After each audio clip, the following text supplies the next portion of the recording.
ஐநார்த்தினி நாளைக்கான அப்புறமா பார்த்தீங்கன்னா நிலாவுடைய அம்மா சோழனுக்கு கால் பண்ணி நிலா எப்படி இருக்கான்னு சொல்லிட்டு விசாரிக்கிறாங்க.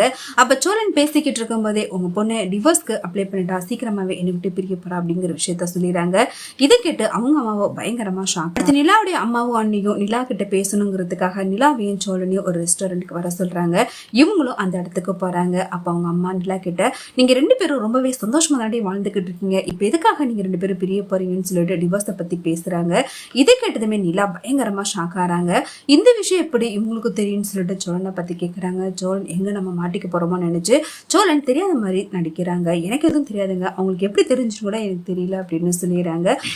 அடுத்த நிலா யோசிக்கிறாங்க, நம்ம சோழனை விட்டு பிரிய போறோம்னு தெரிஞ்சுன்னா கண்டிப்பா அம்மா எப்படியாவது நம்மள இங்க இருந்து கூட்டிட்டு போயிடுவாங்க, அதுக்கப்புறம் நம்ம ஆசைப்பட்ட மாதிரியே நம்ம தனியா வாழ முடியாது அப்படிங்கிறதுக்காக நிலா அவங்க அம்மா கிட்ட சொல்லி சமாளிக்கிறாங்க. நான் அப்ப ஏதோ கோபத்துல அவர் கூட சண்டை போட்டுட்டு அது மாதிரி பண்ணிட்டேன், ஆனா அதுக்கப்புறம் நான் டிவோர்ஸ் பண்ற மாதிரி இல்லம்மா, இவர் கூட தான் நான் சேர்ந்து வாழ போறேன், இவங்களுடைய வீட்டுல தான் இருக்கேன்னு சொல்லி சமாளிச்சுறாங்க. அதை கேட்டு அவங்க அம்மாவும் ரொம்பவே சந்தோஷப்படுறாங்க. சோழனும் அதை கேட்டு பயங்கரமா சந்தோஷப்படுறாங்க.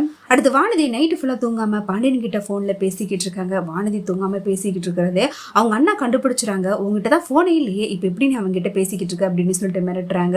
வானதி கிட்ட போன் இருக்கிறத பார்த்துட்டு கண்டுபிடிச்சுறாங்க. அவங்க அம்மா கிட்ட போட்டு கொடுத்துறாங்க.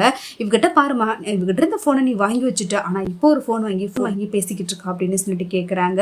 அப்ப வானதி ரொம்பவே தைரியமா சொல்றாங்க, இந்த போன் எனக்கு பாண்டியன் தான் வாங்கி கொடுத்தான், அவங்ககிட்ட பேசணுங்கிறதுக்காக தான் வாங்கி கொடுத்தான் அப்படின்னு சொல்றாங்க. இதை கேட்டு அவங்க அம்மா பயங்கரமா கோவப்பட்டு நீ எவ்வளவு பண்ணாலும் திருந்தவே மாட்டியான்னு சொல்லிட்டு வானதியை போட்டு அடிக்கிறாங்க. நடக்கிறதெல்லாம் பார்த்துட்டு அவங்க அப்பா வானதியோட அம்மா கிட்ட அவள் எல்லை மீறி போயிட்டா, இதுக்கப்புறமா அவளை அடிக்கிறதுல பிரயோஜனமே இல்ல, தயவு செய்ய அவ கெட்டினா பாண்டியனை தான் கெட்டுவேன்னு சொல்லிட்டு ரொம்பவே உறுதியா இருக்கா, விட்டுத்தல வானதியை பாண்டியனுக்கே கல்யாணம் பண்ணி கொடுத்துலாம் அப்படின்னு சொல்றாங்க. ஆனா அவங்க அம்மாவோ அது நான் செத்தாலும் நடக்கவே நடக்காதுன்னு சொல்லிட்டு அவங்க அப்பா கிட்ட பயங்கரமா சண்டை போடுறாங்க.